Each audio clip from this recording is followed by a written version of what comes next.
Welcome back to the Anchor Lines podcast. This week's guest is Anna Capps. Anna is a local freediving instructor, mermaid performer, local entrepreneur, and one heck of a spearfisher. I'm your host, Tyler. Now let's get into the episode. Anna Capps. Yep. What's up? Thank you for joining me. Yeah, nice to be here.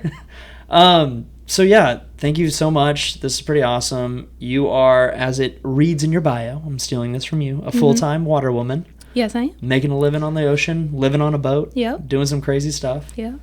Do you like it? I love it. Simple questions to start. I absolutely love it. This is one of the rare days where I took a blow dryer to my hair and tried to make myself look like a human, but most of the time I am salty and sweaty and pretty much smell like the ocean, and it's the best thing ever. It's the joy of living in the Florida Keys. It's so great. No, that's awesome. So I want to kind of start with who you are, what you're doing, and how you got here, because I think there's probably a really cool story I don't know in here, because you are running independent companies, you're training people, you've kind of built this up from the ground up, and in a pretty male-dominated industry, which we're seeing some of that change, but I bet there's some challenges in there, but also some really cool triumphs in there. So I want to kind of hear that story. So I'm assuming you're not a Keys local. So No, I'm not. Where did Anna come from, and where was the first experience with the ocean, saying this is where I'm going? So it's a long story, but we got time. Yeah, we do have time. So I am originally from South Carolina, small town, about an hour inland from Myrtle Beach. I grew up most of my life there. We grew up going to the beach, doing coastal things. And my small town is not technically in the low country, but it is in the swamplands. I don't know if you've ever seen The Patriot with Francis Marion. Yeah, that's phenomenal. My hometown is named after him. So swampy, water, pluff mud, all that good jazz. My maternal grandfather was a dive instructor. And so it runs in the blood. Oh, yeah. Oh, yeah. You have no idea. Just wait till I get it. So my mom's father, lovingly call him Big G, because he was my grandfather with the Big G. He was kind of my personal Jacques Cousteau growing up. We would go to his house, and he just had shelves, because he was a dive instructor in the 80s. So you could still, take coral and shells and things like that back then, because they didn't know what they were doing. But he had shelves and shelves of all of his treasures and things and stories. And so I immediately got interested in diving. And then my father, so Big G certified my dad when my parents were dating and married. But my dad was in law enforcement and took his diving into law enforcement. So he was a public safety dive instructor. Okay. So I got it from both sides going on here. And I was that kid who would be holding on to my dad's BCD, breathing off his octo before I was supposed to be diving. So back before the comment section existed. Exactly. What Patty won't know won't hurt him, right? Just kidding. But in the 80s. Yeah, do not try this at home. But I was that kid, right? So I grew up diving and in and around diving my entire life. And it was something that was always part of who I was and what I did. It was really cool. But being the oldest of three, from my parents divorced when I was very young, and my mom, in my formative years, we were primarily single parent home. My mom was running the show, and I was helping out. Being the oldest of three, I felt expectations to lead by example and do all of the things. So I went to the Governor's School for Science and Mathematics in South Carolina. Okay. It is a state-founded charter school, so the governors of South Carolina came together and they were like, we want to keep all the smart people in South Carolina, so we're going to basically, make a school for the academically gifted kids, give them an opportunity to essentially go to college 2 years early, and then Oh, so this is something that's happening like 15, 16, not 17, 18. Yeah, no. I left home when I was 15 because I got accepted to the school. Okay. My junior and senior year of high school, I spent away from home, essentially, living with a bunch of other 15 and 16-year-olds, which is basically, it's not as fun as Hogwarts, but it was pretty close. We had, we had a dorm, so we had like second floor girls, third floor girls, and like second floor boys, third floor boys. So we like had our houses and that kind of thing. It was pretty fun. Not gonna lie. The competition started early. Oh yeah. But I applied to the school because I realized that being from a small town, like if I wanted to make an impact in the world, I needed to up my game, right? Like I grew up in a school that I didn't even know what an IB program was, right? We had maybe one AP course that was offered at my high school. And so applied to the governor's school, got in. At that time, I was like, I'm going to be a doctor. I'm going to change the world, small town medicine. I'm going to make an impact in my community. And then I continued to basically just hyper-focus on academics and went to the University of South Carolina in Columbia, went to the Honors College there. Mm-hmm. Through my experience with the Governor's School for Science and Mathematics, I got involved in research and basically just continued to overload myself with academic commitments and extracurriculars. I was a research fellow as an undergrad and taking way too many courses all at once. I'm feeling stressed on just hearing your course load. Yeah, tell me about it. Course load. I'm feeling stressed, and I'm so removed from school right now. Yeah, I know. I know. I've been out of college for almost 10 years now, and I'm still stressed about it. But God. I know, right? You're making me feel old, and I'm not. All right, continue. I know. So, believe it or not, my degree is in experimental psychology. I did behavioral neuroscience research as an undergraduate, and I have a minor in biology. And post-undergrad, I worked in a biochemistry lab, published a couple papers with them. Wow. And then throughout all of this, I continued diving, just to bring it home there. Throughout all of this, continued diving, continued swimming. I was a lifeguard at the university. That was my job in addition to all of the other things I was doing.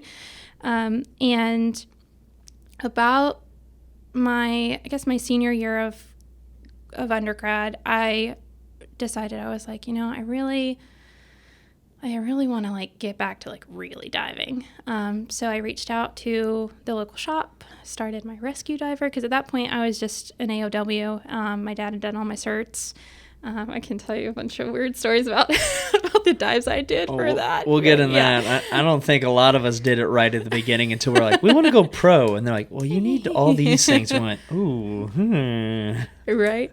So at that point, reached out to the local shop, did rescue divers, started working on my dive master as I was doing all of the other things. Started to experience some serious burnout because why would, right? Because I was insane when I was I'm only in college. publishing papers, taking 40 hours of classes, becoming a dive master, teaching lifeguarding. This sounds exhausting. Yeah. No wonder the caffeine. Right. And honestly, not much has changed with all of the businesses and stuff. I just enjoy what I'm doing. So, graduate from college. Did not apply to medical school because I was so burnt out. I was just like, I can't do it. I had volunteered at the local hospital for about a year and realized that the healthcare system had completely changed, became disillusioned with, what it meant to be a primary care physician, and decided that was not for me. So was thinking about continuing on with graduate school because I really enjoyed research, loved the research that I was doing, which ironically enough was about stress response and social bonding. This is like when doctors tell you they smoke but you shouldn't. Right. Right. But it was really cool research. I loved it. That's awesome. The caveat to that is there are only about 10 people in the country at the time who were working with the animal model that I was utilizing, and no one was funding behavioral research back in 2014, 2015. And at around, I guess it was 2016, I lost my grandfather. So, Sorry to hear that. Yeah, me too. He was a really cool dude. And that really kind of made me stop and have a moment where I realized that I did not want to be stuck in a lab for the rest of my life doing somebody else's research. And I looked at starting my own business in diving or breaking into the diving and aquatics industry as more than just a part-time gig. And that's when I started seriously thinking about becoming a dive instructor and a professional mermaid and all of the things that I do now. So, long story long. Well, that is not where I expected the story to start with trying to become a doctor. Yeah, right? No, but that's crazy. And it does show the drive you have to run so many different things at once. I'll have her plug them at the end, but if you've got a lot of websites and Instagram accounts and stuff for all these different projects. So let's talk more about that. You said we were talking when you came in, like before recording, you did your IDC, so your instructor development course for scuba instruction at the same time as doing freediving stuff? Or at the same time as something? So, I did my IDC with the shop that I was working with up in Columbia, South Carolina. And, sorry, You're good. Off gassing. Constantly. Constantly. But I did my, let me see, I'm trying to think back, because this was in 2019, so it's been like almost 5 years at this point. The timeline gets all fuzzy Oh, for me. yeah. Oh, yeah. I think I did my instructor development course around the same time. Yeah, I did. My IDC was like July or August, I want to say. And then I did my master freediver course and my freediver instructor course within like a 2-week span. So basically 10 days of freediving intensive stuff. That's a lot. Yeah, with Robert King, who, if you do not know who Robert King is, he is an absolute badass in the world of freediving. He's one of the first U.S. athletes. I think he's got, like, he had 12 national records or something. Wow. Yeah. He's also married to Carla, who is a badass in and of herself. She is Venezuelan and she holds Venezuelan national records. So they're just like this dynamic power couple in the world of freediving, which is really cool. But Robert is an absolutely fantastic instructor. I did my advanced master and instructor course with him. So master and instructor course over like a 10-day, intensive.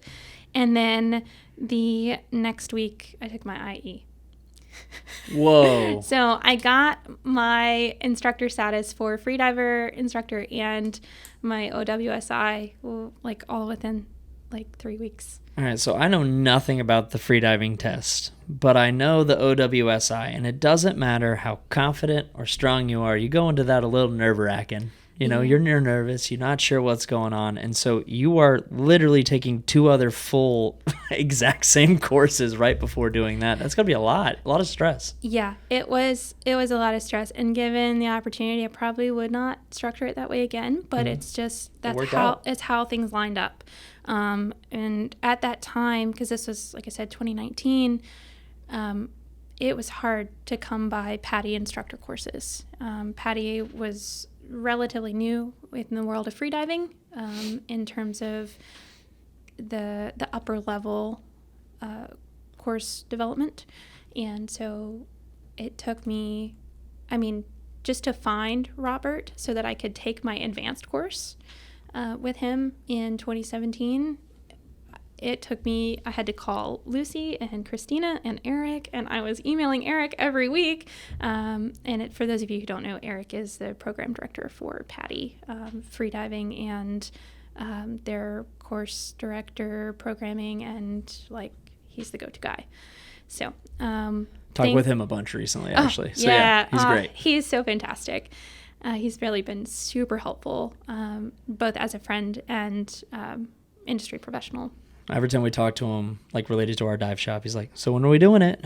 I was like, "Man, we're struggling with what we got to do right now," and because he really does want to support more free diving in the Keys, and I want to get back to here in a second, like the business building. Let's just dive into free diving, like conceptually for a minute, because I find it so interesting that, like, when you think like, oh, I'll buy a Tundra. Mm-hmm.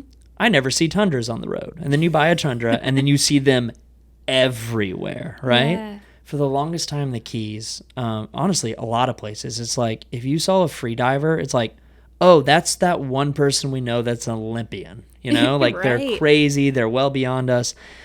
And then I was like, you know what? I'm going to start looking around. About last year, I was like, okay, sometime in the next year, I want to do my freediving course, and I still haven't done it yet, but I've started looking into some instructors around the Keys, and I just didn't see that many. Mm-hmm. And then all of a sudden, over the next year, like, one friend's like, oh, I freedive, and the next friend's like, I freedive, and this is who I had my instructor. Next thing, now I have, like, 10 recommendations in the last 2 weeks on people that you could like go freedive with. Yeah. Like it's kind of crazy how much it's grown, but it's I truly feel like it's been in the last, year and a half, 2 years that we're starting to see more of abundance of it. And it's still not huge.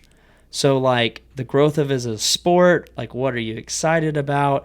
And specifically like down here, I feel like it's still not frowned upon, but just not prevalent. Like, it's just so scuba focused, and a lot of people don't want to diversify and say we do both, and I don't know why.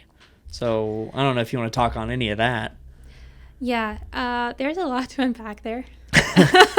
But freediving as a sport within the U.S. is relatively young. It's been much more popular in Europe and Asia. Most of the original certifying agencies are founded in Europe. When you're looking at AIDA and CMAS, those are kind of the two major certifying organizations, and they're the two competitive organizations as well. So if you're on as an athlete, if you're competing within competitions and you're looking to rank or to get official scores or national records, anything like that, you are a registered athlete with one of those two organizations or both. And within the U.S., I can probably count on one hand the AIDA instructors. And so the organizations solely focused for freediving they've had to, it's just been a slow growth here. Because if you think about it, right, freediving is essentially like advanced snorkeling, which I hate saying that, but especially because I think PADI has an advanced snorkeling certification, which I have never been requested to teach.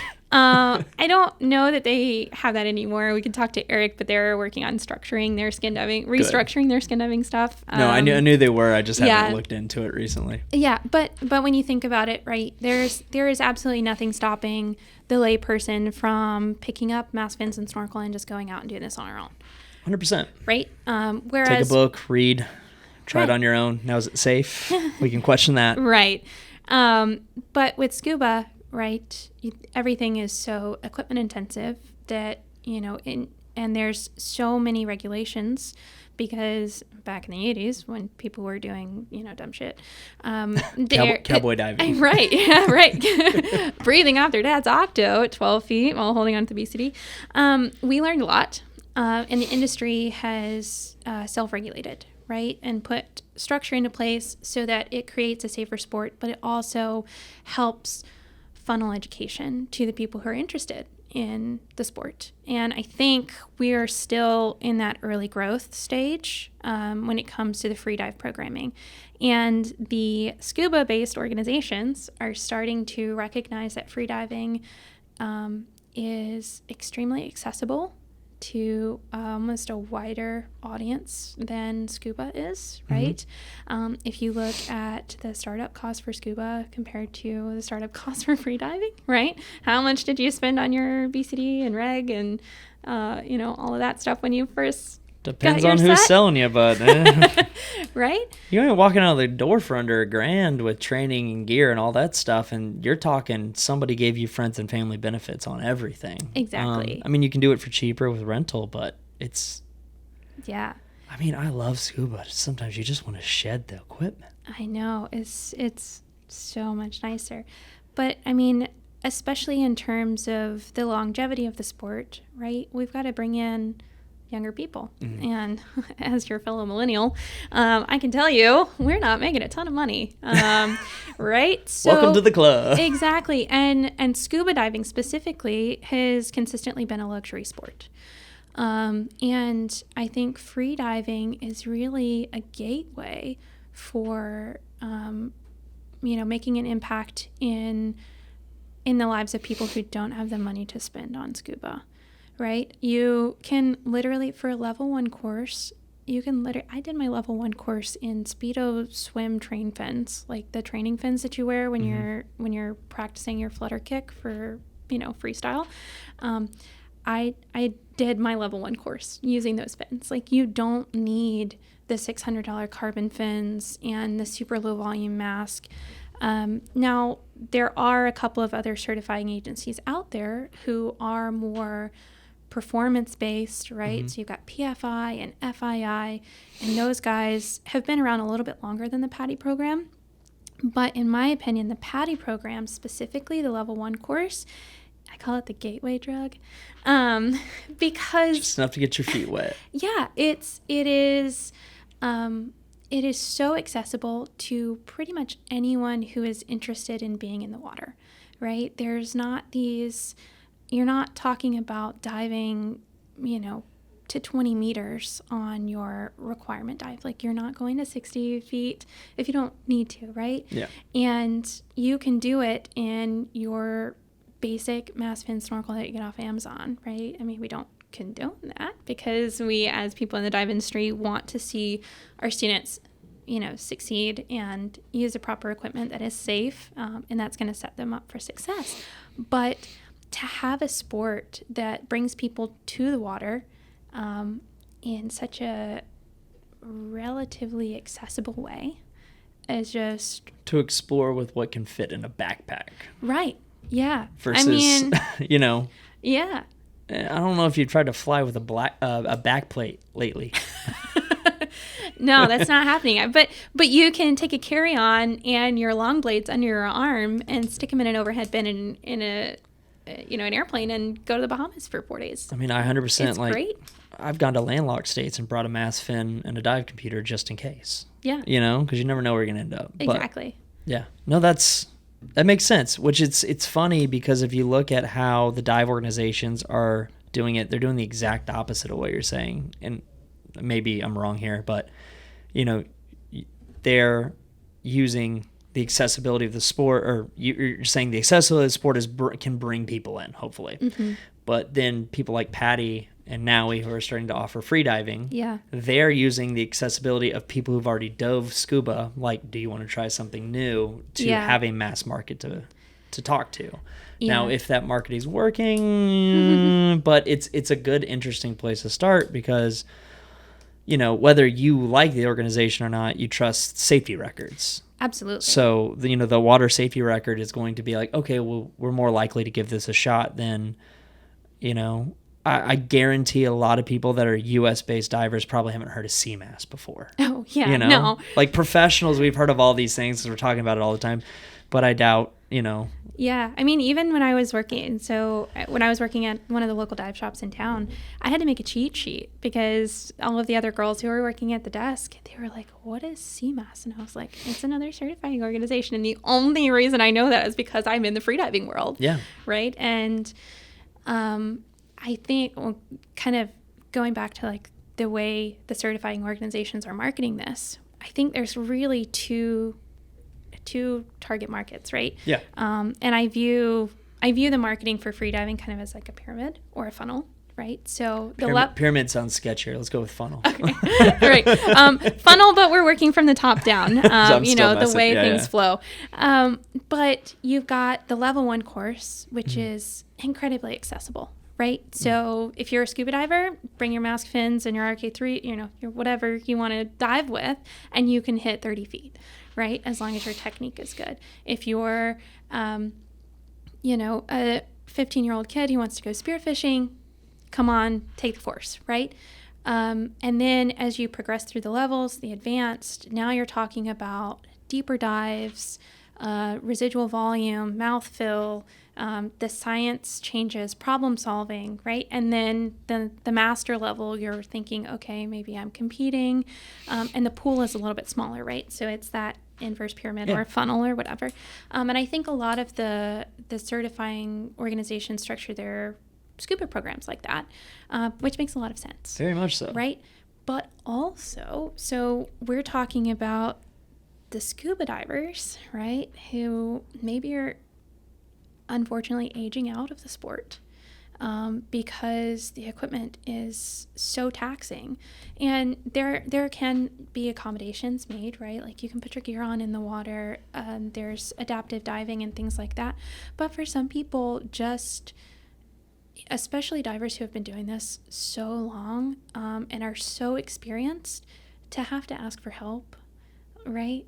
Like, yeah, I know some salty, crusty old guys who are not about to ask an 18-year-old dive intern to pass them their gear, right? Like, and there shouldn't be an issue with it, but just from simple things of we've got 20-year-olds on the boat where I'm like, hey, can you grab an O-ring for that guy? And he's like, I've got it. I was like, well, it's our gear. Like, we're just trying to be helpful, man. Like, and you're enjoy the dive. Be simple. Like, I know. Man, when I get old, I am going to ask for so much help. I'm going to lay in that water and be lazy. But you're right. It's a ego thing.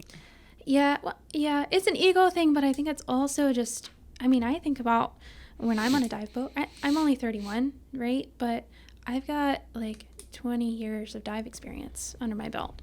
And sometimes I get, the know-it-all crew members who are like, oh, did you set that up wrong? Like, make sure you check blah, blah, blah. And I'm like, I've checked my gear 3 times and had my buddy check it already. Thank you for your help. Please don't touch anything, because I have everything set up the way I want it. And I appreciate the initiative, but also, we were talking earlier about being a woman in the industry, right? And unfortunately, I've been getting that since I was 10. But those people who are aging out of the sport, like I've had a couple of clients, right, who are like, man, scuba is just like, it hurts my back, it kills my knees, it's just so much, right? And they transition to free diving. As long as they're fit, as long as they can pass their medical, it is so wonderful to see someone who has maybe given up on enjoying the sport and this thing that they're so passionate about, have new life within that from another aspect of the dive industry. And it's really freaking cool. That's awesome. Yeah. So do you see a lot of issues with like maybe some people that are, I'm trying to figure out how to put this tactfully, some people are passing on to that age of life where maybe it is too taxing, like lungs not being able to handle it, or I feel like there is, and like this isn't to shame anyone, but there is a large portion of divers that they dove a very long time when they were in shape. They got out of shape. They came back to the sport when they had more money. And, we get divers in heavy currents and they're wearing a lot of weight and it's dangerous. And what you say, passing their medical and stuff, trying something new, there is that weird middle ground where it's like it's rejuvenating for some, but like, what are you seeing in terms of people that are coming to the sport health-wise too? Even with young people health-wise, like COVID the last few years, and some people are just having stress in their lungs, like all the way to like if, I don't know, if my grandpa wanted to come do it, he's been smoking a while, you know, Yeah. like those kind of things. What are you seeing like with health and free diving and maybe any rejuvenation or able to turn things around? I don't know where I'm going with this. I don't know. So the I guess the older people that have come to me for training, right, are in relatively good health. And I kind of talk about, to my students, right, like scuba is very equipment intensive, right? So you have a tendency to develop a scuba bod, right? Because you're relying on the equipment, and unfortunately, a lot of people don't consider scuba diving a sport, which it is, right? You need to stay in good health. Yeah. But then with free diving, you are the equipment, and I think as long as the individual is coming with, like, if they're on blood pressure meds or anything like that, obviously getting cleared with their physician. If they've got, COPD or asthma that is pretty severe, probably not the best option for them. But again, as long as they're talking to their physician and the physician signs off on it, what I've found is the breathing techniques that we use in free diving are actually very beneficial for people, and particularly people who do have high blood pressure or happen to be... It's a very meditative sport. Type A. Yeah, I know. I get people all the time who are talking about, oh, you want to go play underwater hockey at Jacobs? And I'm like, no, I like a side of zen with my free dive, thanks. I don't want to get beat over the head with a puck. But yeah, and it's really cool because you can still have the sport aspect, a little bit of adrenaline and stuff, but in general, freediving is such a calming sport, and it really teaches people to reconnect with themselves. And so even if somebody is coming and they're not in like the best shape, it could be a good motivator, right? So That's if awesome. they're in good enough shape, right, to meet the level 1 requirements, and they're like, oh yeah, like this is really cool, I want to do this, I want to keep going, even if it just gets them in the water a little bit more, right? It puts them at an advantage. I mean, you're not looking for somebody who runs 10 miles a day, just moderately good shape. Yeah. Okay. Yeah. That's awesome. There's so much more I could ask about that, but we'll just run down a tree forever. No, but it's a fascinating different mindset from what diving, which is what I'm doing for the last decade. Right. Just like mindset, and like even diving should be calming and stuff, but you still have that breath going off in the back of your head, and then you're fighting all the equipment and the weight, and I love the meditative side conceptually of freediving. I say conceptually because right. Yeah. I haven't done it yet, but we were holding our breath in the pool the other day, and I was just shocked how long I could do it. yeah. Doing what we did was watch a 30-second clip on breathing techniques, and I know I'm doing it wrong. So Who did doing you watch? that, I don't know. We were drinking in a pool. We shouldn't have been doing this. Yeah, okay. It had a few beers. Devin pulled up a video. It was great. But it's a fascinating different way to look at it all because, the first thing I'm told is never hold your breath. Right. Lung capacity doesn't really, in my brain, matter in diving, even though it does. Yeah. But like now free diving, it's just starting the book deeper. And when they're talking about, it's just like fighting the mindset of like, your body is going to start telling your brain, no, you're done. And you have to change that mindset. So like, how do you work with students that are... It's a fearful state, right? Oh, yeah. The first few times. How do you work with students to kind of cross that barrier and move into it? I mean, I know working with students like diving, they're scared to take their mask off, right? Or something like that. Well, now it's a whole different thing. At least they have air coming in and out. Yeah. So how do you cross that barrier with students for the first time? Well, it varies from student to student, and this is where my psych degree actually comes in handy, right? Imagine that. Look at that. Imagine everything that. works out for a reason. Everything works out. But it really varies from student to student. And everybody is brought to free diving for different goals, right? And for me, it was primarily because I wanted to become a safer professional mermaid. And I was like, well, I'm going to be holding my breath. Probably should get a freediving certification. But I gravitated more towards freediving because I found that it allowed me to connect with myself and calm my mind. Mm-hmm. And I'm finding more and more students who are approaching the sport, of course, they're probably there. 90% of the people who I certify down here in the Keys are wanting to go spearfishing, right? Yeah. And wanting to be safer buddies, which is absolutely fantastic. But when it comes down to the nitty-gritty of it, they are wanting to tap into the relaxation. And it really is the breathing. The breathing helps so much. And the more you do it, the more you condition yourself and your mind to slow down, and you're able to kind of overcome that mental block, and you become very mindful and self-aware. So self-awareness is key, obviously, in freediving, because like I said earlier, we are our equipment, and we've got to learn when our body is really in need, mm-hmm. and when we can say, not yet, right? Like, we're not quite there. Like, I know you think that we're there, but not yet. And really, I know you mentioned lung capacity earlier, but really, freediving is about flexibility. Okay. Not mental flexibility, as well as physical flexibility. So not just physical flexibility with our diaphragm and our intercostal muscles and things like that. Being able to compress with our lungs and things like that, but also having that mental flexibility to essentially rewire our brain and our thought processes. So that connects a lot. Yeah. Because it's a principle that I've done a lot of different things that essentially boils down to being comfortable being uncomfortable. Exactly.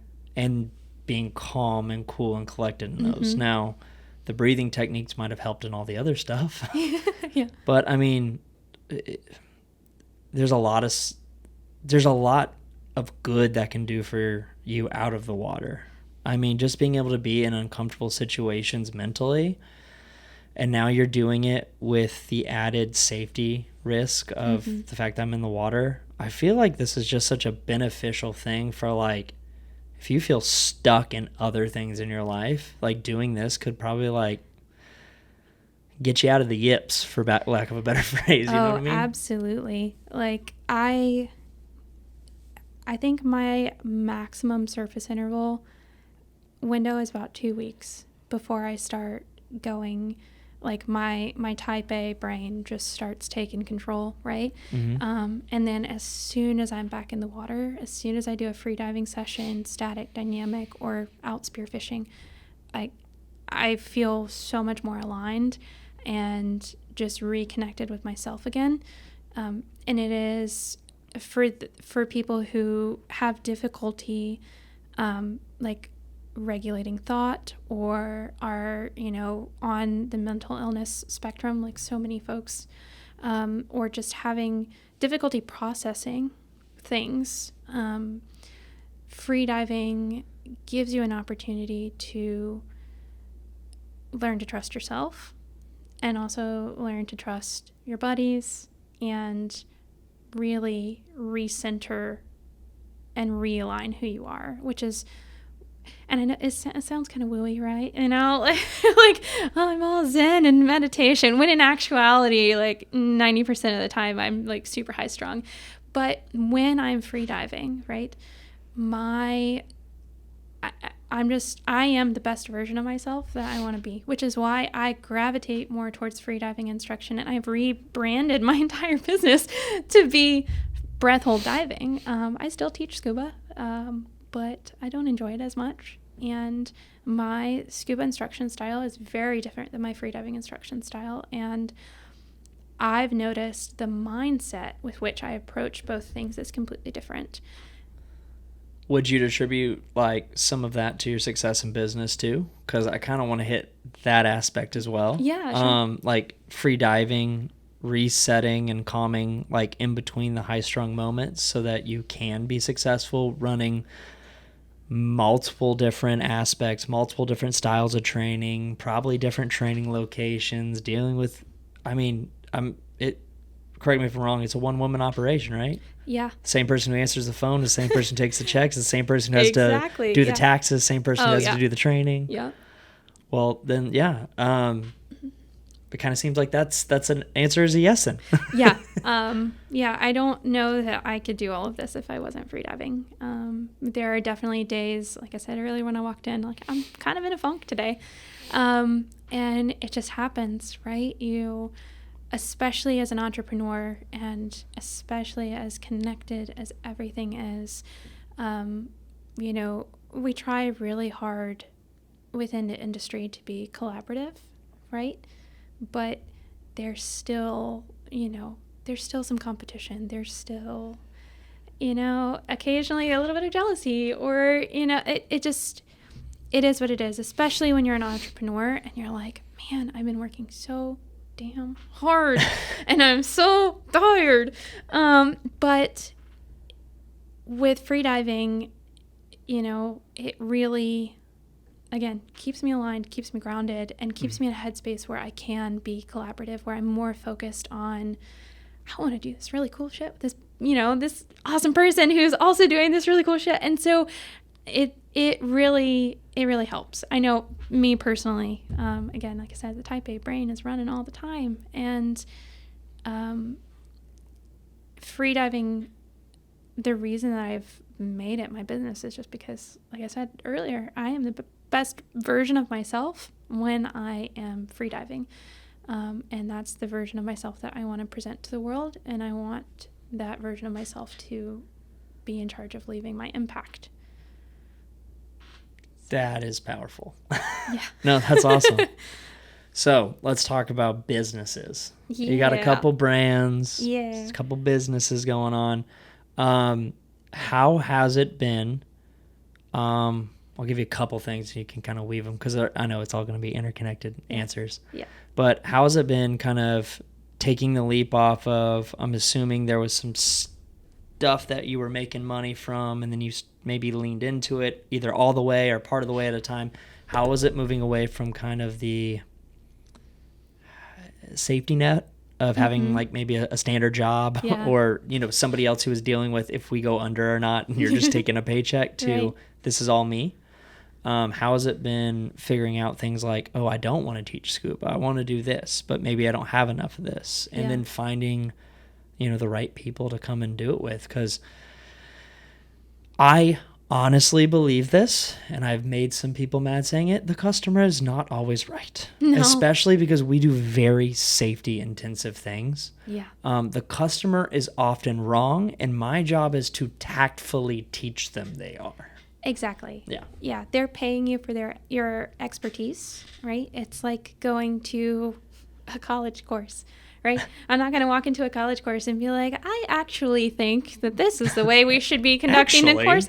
And I'm like, no. Like I gave the instructor my money because I believe in learning from them, right? And I think that especially down here where, you know, it's vacation land and a lot of shops, unfortunately, are really business focused, right? Which means numbers, which means DSDs and open waters out the wazoo. That, you know, and those students aren't necessarily getting the time and intentional instruction that maybe you or I would like to see. And I've seen that some places. I've seen a lot of people try to fight it, but there is still a time restriction. And that's the biggest thing is even if you want to, and I'm sorry, I'm not trying to cut you off. No, it's okay. But I know like at our shop, like we try to get the best we can and be very intentional with every student, but it still boils down to you have 2 days in the water with them. Yeah. 2 mornings in the pool, 2 afternoons in the ocean, and then maybe they're gone. So, like, it is hard. Oh, it's so hard. Yeah. And that's wild because, like, I came from South Carolina where I had 2 weekends with them, right? Like, I I grew up in inland dive shops. So we'd do one weekend, we'd do pool sessions Saturday and Sunday. And then the next weekend, we'd do open waters Saturday and Sunday. I think I had 2 full days in the pool in Dallas, Texas. Yeah. And then I went and did 5 days in the ocean. And at the end, they told me I was certified. Yeah. And they didn't tell me that technically I was certified on like the second day because they weren't done teaching. You know, Yeah. they just felt like kept going. So yeah. No, I feel you on that. Like, it's a very different mentality. Yeah, it was a huge culture shock when I came down here. I was like, what do you mean I'm supposed to teach all of this and make a competent diver in 2 days? Like, that's just, it's wild. Well, and some people have the ability to retain it. Some people don't. And yeah. that's why refreshers exist. Exactly. Exactly. We were talking about business. Structuring your business and kind of finding the right clientele to, because it is a very safe thing. I mean, especially if you're getting on the spearfishing side, like, you know, in the first few minutes, you got a few rules about the gun, and if they don't follow those, it's over, right? Exactly. You know? So like, how have you structured your business and kind of figured out your niche?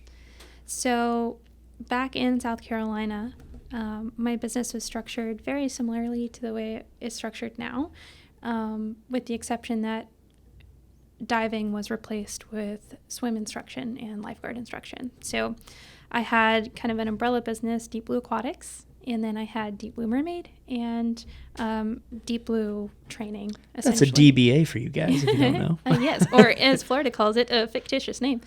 Touche. I come from Tennessee. I know, right? In South Carolina, it's called a DBA too.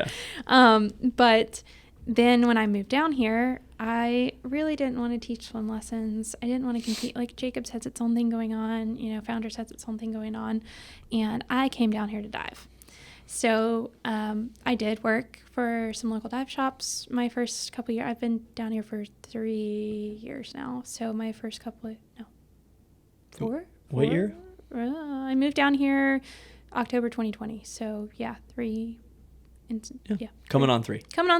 Almost there. So I did work for a couple of local dive shops for a couple years, and while I was working there, I really got the bug to be self-employed again. Just because, you know, I had been doing it for 5 years in South Carolina, and it's really hard to get out of that entrepreneurial mindset and go work for somebody else again.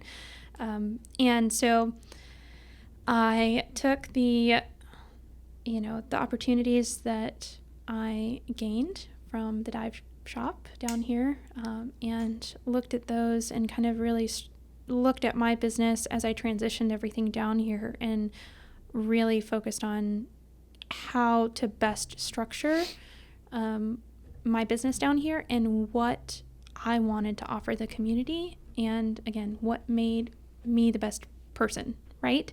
And what I really felt called to do. I still wanted to keep the mermaid in there because mermaids are huge right now.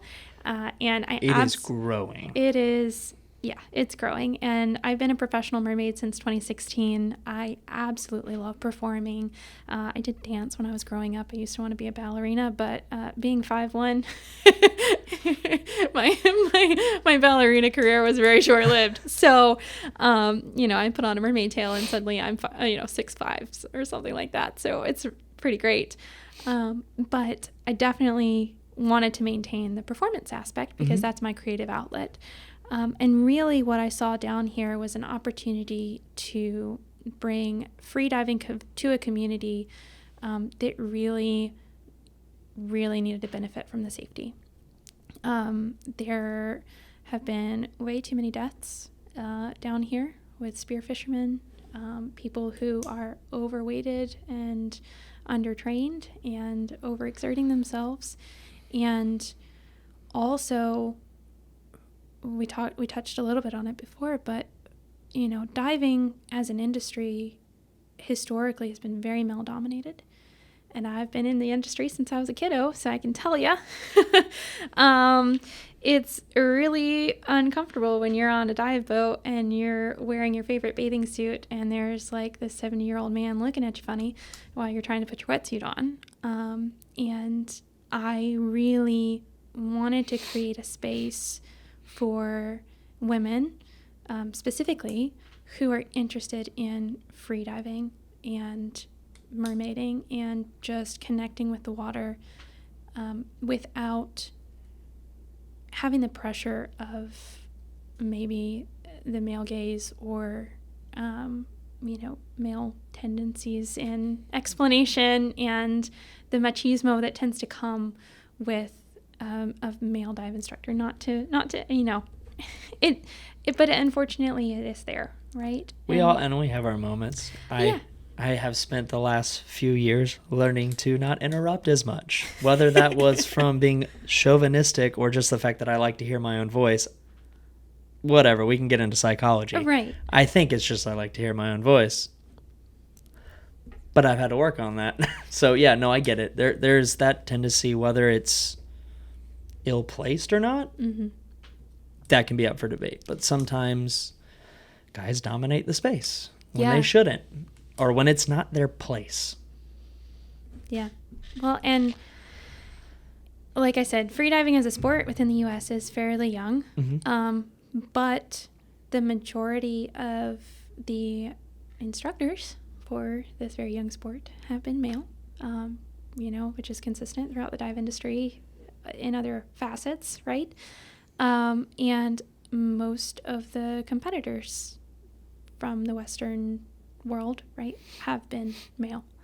And it is with the growth of mermaiding and with the growth of freediving and the accessibility of freediving instructors and freediving courses, we're seeing a lot more women come into the industry, which is really freaking cool because, fun fact, women are actually better freedivers than men. Our bodies are built for it. I was going to guess that, especially with the mental game. Well, and not just the mental game, but just when we're talking physiologically, right? Okay, yeah, teach me some. Yeah, so women have a more elastic thoracic cavity because we are designed to bear children. So our intercostal muscles are designed to stretch and be more elastic, which means that with training, we can dive relatively deep. And historically, over in the eastern part of the world, right, in Asia, the women who have been diving for abalone and pearls and things like that, it's a cultural and generational rite of passage to learn to free dive. And I want to bring some of that sisterhood and that mindfulness to diving here, right? We can't let the guys have all the fun because we are biologically built for it. And some of the best Spearos that I know are these badass women who are fighting these fish that are the size of this table, fish bigger than themselves on a pole spear, right? And it's just absolutely fantastic. I want to create a space here in the Keys because my last 3 years here, right? And even when I was coming down to dive as a kid, I would see just a couple of women on the boat, or in my last, 3 years of instructing down here, I get a lot of father-son duos for the course because they want to go spearfishing. And I'm like, where's the wife? Where's the sister? And they're like, oh, they're at home on the pool. And I'm like, why? Why? I've got an all-women's class coming up next week. Let's go. Bring them. Stay around for another week. Stay around for another 2 days. I'll do a private course, because I want to create a space for women where they feel like they can have the ability to kind of dip their toes in, right? Without the pressure of a partner or of the male gaze. And really, I just want more dive buddies too. You also said the phrase partner, which just makes me laugh so hard because the worst classes I've ever taught are husband and wife come diving together. Gosh. Whether it's the husband or the wife whose idea it was theirs, the other one is usually not on board. No. Yeah, it's the worst. They should always get certified separately. Absolutely. Same time, that's fine. Different instructor. Yeah, absolutely. Absolutely. It's It's very rare that it actually works out without like a blow up or an FU or I'm going home. or even just sir, if you touch her gear one more time during setup, I will fail her and fail you for just not letting her do it herself. Oh my gosh. That yeah. is the biggest thing. And first of all, sir, you're doing it wrong. Right. You're doing it wrong. Right. Stop helping her. She was doing it right before. Yeah. Well, and I've had every combination of that. I know, but it's also really interesting because, as far as I know, I'm the only active teaching status freediving instructor in the Upper Keys that is a woman. I think there may be a couple, but I don't know if they're teaching courses. I know one other active teaching status. She is not actively teaching it, if that makes sense. Well, we need to be friends. So I'll give her your contact Great. information. I think scuba's just become part-time now for her. Yeah. She's doing other stuff, and That's cool. and she was mainly doing freediving for like friends and family. Yeah. Yeah, but I can give you the name of several freedivers that are all women. Yeah. And you can be friends with them. Great, and let's go. Then shame me into joining a course soon. But where I was going with that, right, is that women, again, are different physiologically from men. Mm-hmm. Our buoyancy is different. Our buoyancy changes more often. It changes based on our cycle, our hormones, where we're carrying our water weight, and the way that we receive information is different. The way we process information is different. And so having the ability to learn from a female instructor and have someone relate to you on that level can be a game changer. And especially for the upper level courses like advanced or master, where you're really working out your trim and your weighting and your technique, it can be invaluable to have someone who shares your physiology, right? And who has, fine-tuned their own stuff. And they're like, okay, yeah, so it's the third week of the month. Like, I'm carrying a little bit more water weight. I need to add a pound when I'm, going to this depth. And it's stuff like that maybe male instructors aren't necessarily thinking about, because I won't you guys say that. Yeah, you guys don't have those fluctuations as often. I mean, even just like teaching CPR, first aid, AD, stop the bleed, that kind of stuff. Yeah. Like listening to a female instructor tell me a few things that I was like, oh, that's not in the book. I'm going to tell everyone that now, because that is something that's different about treating a woman versus a male. Yeah. It just, I won't get into details. We can talk about that later. I don't want to derail it, but there's so much of that until you hear a female instructor say it. Like even a guy learning from a female instructor so they understand how to work with their female students. Because again, if I'm taking a class, I say again, like I've said this to you before, I've said this to other people. If I'm taking a class, I don't want one person to be my shepherd for all of those. Right. So for example, when I learned OWSI, I don't want that same person to teach me advance. Now maybe he can teach me my rescue after that, but then I don't want the same person teaching the next, because everyone has a different walk of life to teach me. So whether my teacher is female, male, bigger than me, smaller than me, more fit, less fit, there's something to learn from everybody's walk of life, and that's you want to diversify. 100%. Absolutely, especially on a professional level. Oh my goodness. My level 1 course was an SSI course, with a guy in South Carolina. It was the only person I had access to at the time. But then I took a course with Robert. I've taken a couple of other courses. I've shadowed courses with other people. And my scuba career has been all over the place. Welcome to the club. I know. I've taken courses from,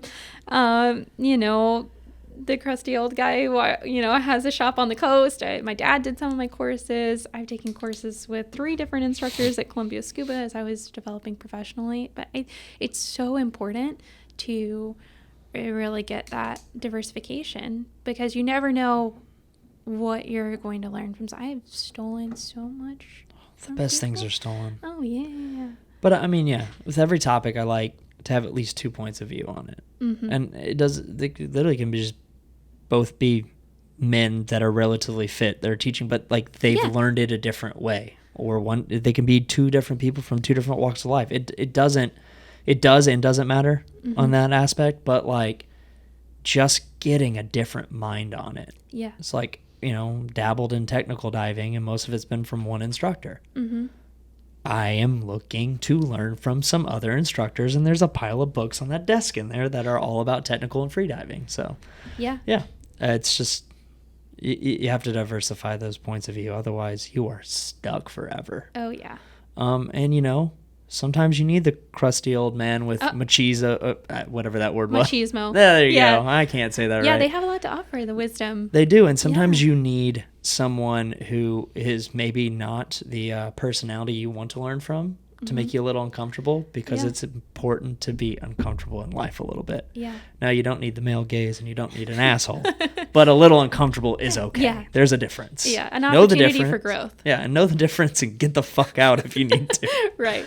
Oh, no, but that's cool. So, before we kind of wrap this up, I do want to get into mermaid stuff for a minute, because you talked about performing. But this is like, I didn't know it was a thing in 2016, first of all. Oh, yeah. So you were certified in 2016, but I feel like it's gotten a lot of publicity in the last 2 years, 3 years. Patty is really pushing it hard now, too. Yeah. Eric, whenever we talk to him, he's like, why aren't y'all doing this? I was like, we need freediving instructors before we can even touch mermaiding. Yeah.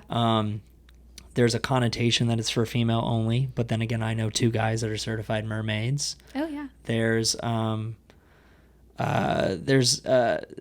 the perception that it's just dancing underwater at 5 feet. But then again, a group of mermaids saved a scuba diver last year. Did you read that story? I did, yeah. Yeah, that was crazy. So I would love the opinion of someone who's been doing this for many years that teaches it, to kind of just explain to people who've never heard about this concept of mermaiding, that maybe their last time being a mermaid was when they were 10 and they're in the pool and their sister ran up and said, let's play mermaids. Like explain what professional mermaiding is, and like what are you training people to be, and also, do you even need to be a free diver before you do it? So I'll answer that question first, which is pretty cool. So back when I started mermaiding professionally, mermaid courses weren't a thing. They were still in development, hush-hush kind of things. And the freediver programming was really kind of the only route that you could go if you wanted to develop your breath hold skills safely. It wasn't necessarily a requirement to be a professional mermaid. That was just something as in the aquatics industry, and everything is risk management. So I wanted to become a professional mermaid in the safest way possible. And the majority of my events, gigs, things like that would be on breath hold.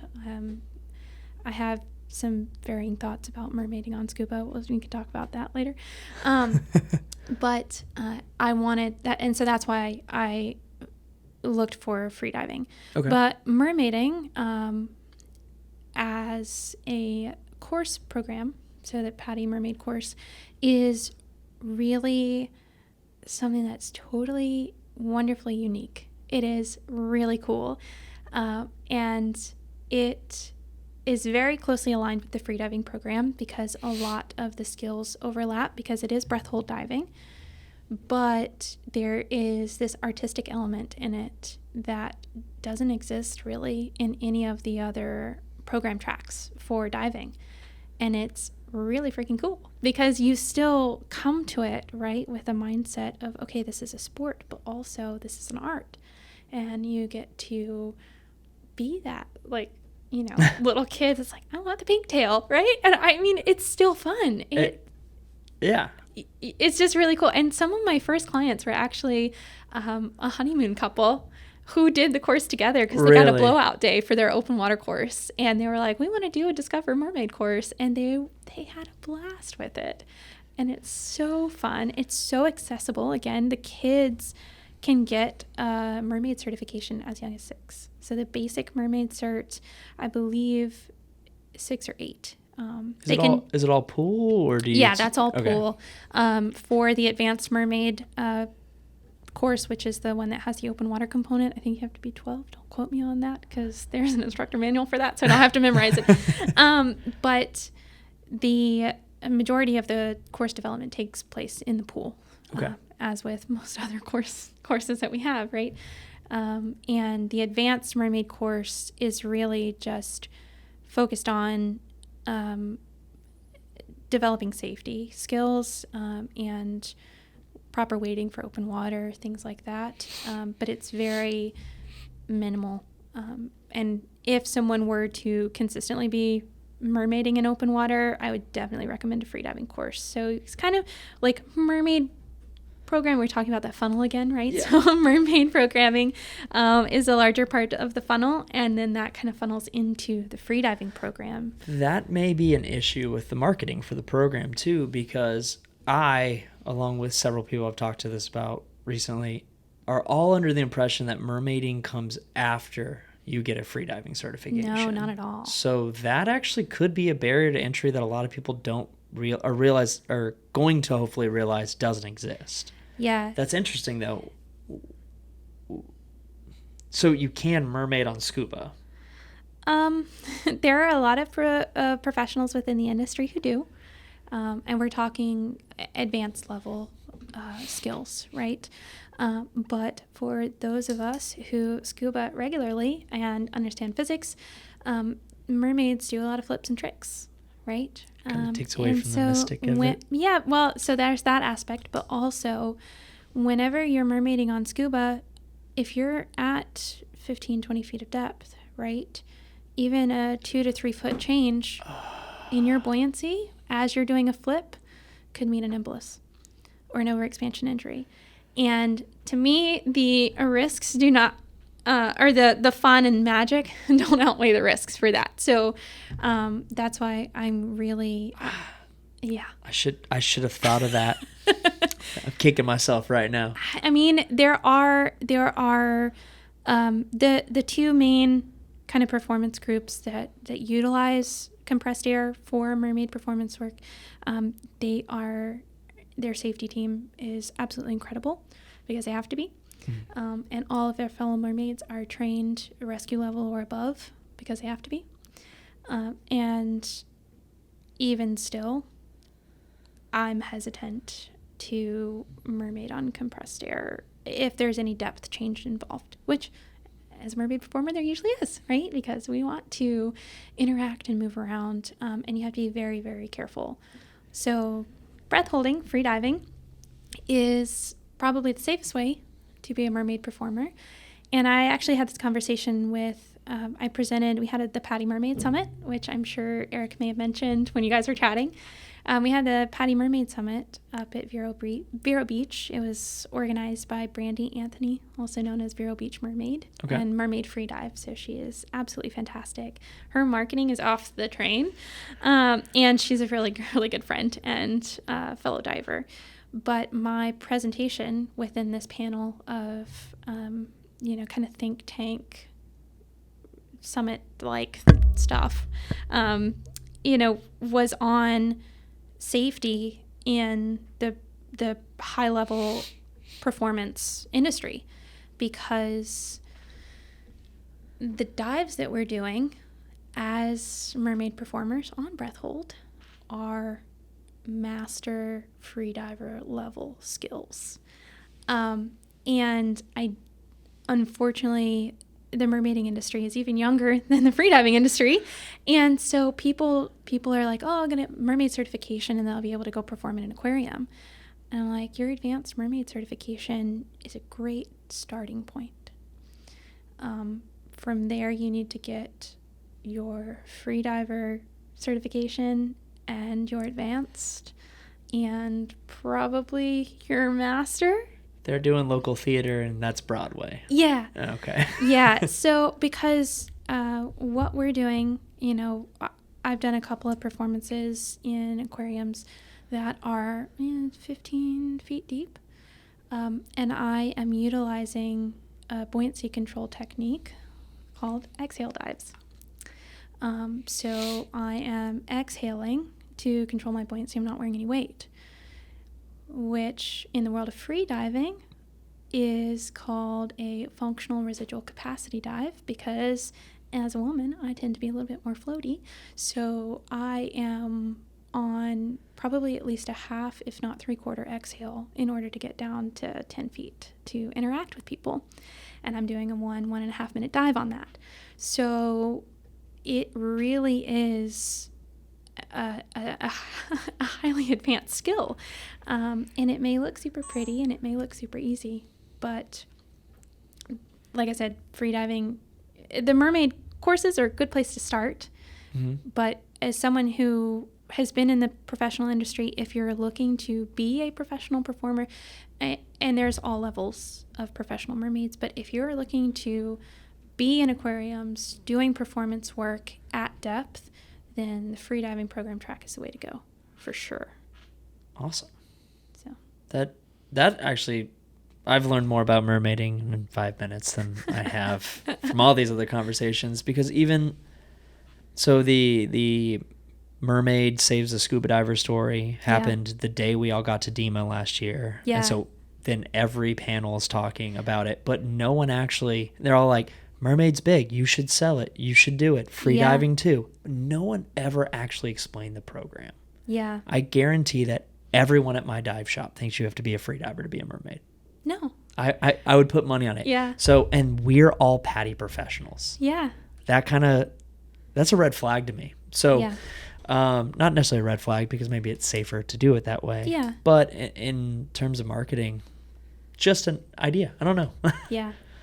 PADI, do with that what you will. Right. Eric, are you listening? I don't know, but I'll email this to him after. No, this has been really awesome. So, gosh, you got so much going on. Yeah. Unless there's anything else you want to kind of dive into, I would love just to kind of plug your businesses, invite people to come down with you, maybe mention the women's retreat that you do every once in a while, because we were talking on that topic for a minute. But yeah. Cool. So I have 2 businesses that you can follow. Both of them kind of feed into one another. So if you go to one, you'll find the other. The first one is Deep Blue Mermaid. That is my performance aspect of my business. So you can find me at deepblue.mermaid on Instagram or deepbluemermaid.com. And if you're interested in training, any kind of PADI training or Red Cross training as well, you can go to my training website for Deep Blue Freediving, which is freediveintoblue.com. And I'm on Instagram as Deep Blue Freediving there. And if you're just randomly interested in like boat life stuff, you can follow me on Instagram at Anna C, as in the ocean, caps, because my middle initial is C as in cat.